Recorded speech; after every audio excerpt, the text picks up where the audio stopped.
প্রিয় উপস্থিতি, আজকে চট্টগ্রাম বিশ্ববিদ্যালয়ের প্রশাসনিক ভবনের সামনে আপনারা যারা উপস্থিত হয়েছেন সবার প্রতি কৃতজ্ঞতা এবং সংগ্রামী শুভেচ্ছা জানাচ্ছি। আপনারা জানেন যে আজকে চট্টগ্রাম বিশ্ববিদ্যালয়ের দুইজন প্রভিসির একজন খুবই গুরুত্বপূর্ণ একটি বক্তৃতা দিয়েছেন। গুরুত্বপূর্ণ এই কারণে, কারণ আপনারা দেখেছেন যে আমাদের পূর্বপুরুষদেরকে কিভাবে অস্বীকার করেছেন তিনি। আজকে 14 ডিসেম্বর শহীদ বুদ্ধিজীবী দিবস। আমরা গতকাল ভোর রাত থেকে কিংবা গতকাল রাত 12টার পর থেকে যারা স্পর্ধার সাথে নিজেদের পূর্বপুরুষদের স্মরণ করছিলাম, তাদের বীরত্বের কথা, তাদের ত্যাগের কথা, সেটাকে দিনের আলোয় ধূলিসাৎ করে দিলেন এখানকার প্রভিসি শামীম আহমেদ খান। পাকিস্তানের সেই খান বংশীয় খান পরিবারের মতো পুরো বাংলাদেশকে মুহূর্তের মধ্যে তিনি অস্বীকার করে দিলেন। এই অস্বীকার কেন আমরা মানব না? তার কারণ এখানে বুদ্ধিজীবী শুধুমাত্র কোন নিছক কোন ব্যক্তিবর্গ নয়। এই বাংলাদেশের ৭১-এর সময়ে এখানকার শিক্ষক, অধ্যাপক, এখানকার ডাক্তার, এখানকার প্রকৌশলী সহ দেশের পরিচালনার মূল দায়িত্বে এবং মুক্তিযুদ্ধের পরিকল্পনায় যারা ছিলেন, তাদেরকে হত্যা করার মধ্য দিয়ে এই দেশকে মেধাশূন্য করার যে পায়তারা, সেই পায়তারার মূল নকশায় ছিল এখানকার আলবদর আল শামসরা। তাই আমরা বলতে চাই, শামীম উদ্দিন খান তার বক্তব্যের মধ্য দিয়ে তিনি নিজেই এই সমীকরণ মিলিয়ে দিয়েছেন যে তিনি নিশ্চয়ই সেই দিনের সেই আলবদর আল শামসদের উত্তরসূরি। তাহলে তিনি আজকে এখানে দাঁড়িয়ে কোনোভাবে হাজার হাজার সেই বুদ্ধিজীবীর হত্যাকে, সেই সংখ্যাকে নিয়ে কোনোভাবে বিতর্কিত বিস্ফোরক মন্তব্য করতেন না।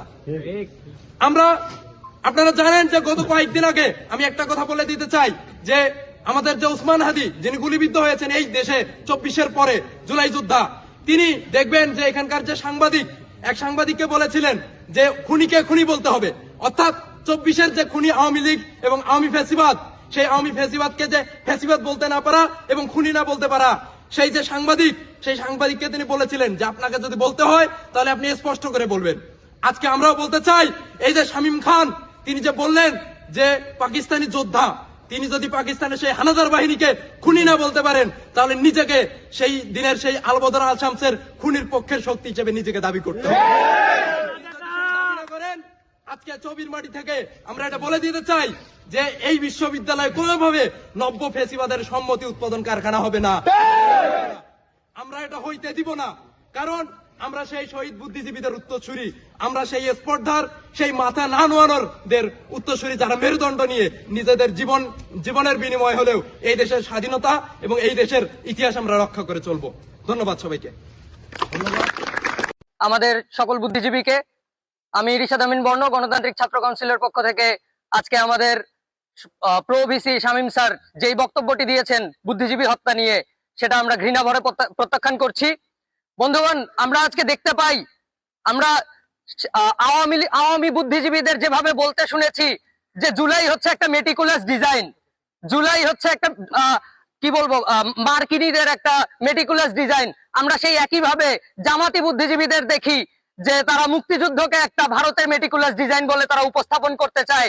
আর তার প্রেক্ষিতেই আমরা আজকে দেখতে পাই আমাদের এই প্রো-ভিসি শামীম স্যার আজকে তিনি বলছেন যে আমাদের যে বুদ্ধিজীবী হত্যা হয়েছে, প্রায় 1000-এর উপরে বুদ্ধিজীবী হত্যা হয়েছে, এই হত্যাগুলো নাকি পাকিস্তানি সেনাবাহিনীদের দ্বারা নয়, এই হত্যাগুলো নাকি ভারতীয়দের ষড়যন্ত্র বা এটা ভারতীয়দের গন্ডগোল, এটা ভারতীয়দের মেটিকুলাস ডিজাইন।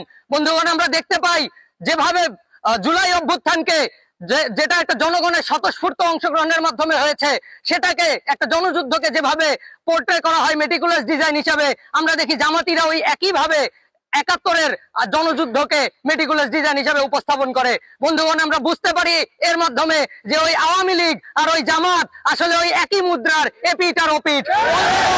আমাদের এই মুহূর্তে এই দুইটিকেই একই সাথে প্রত্যাখ্যান করতে হবে।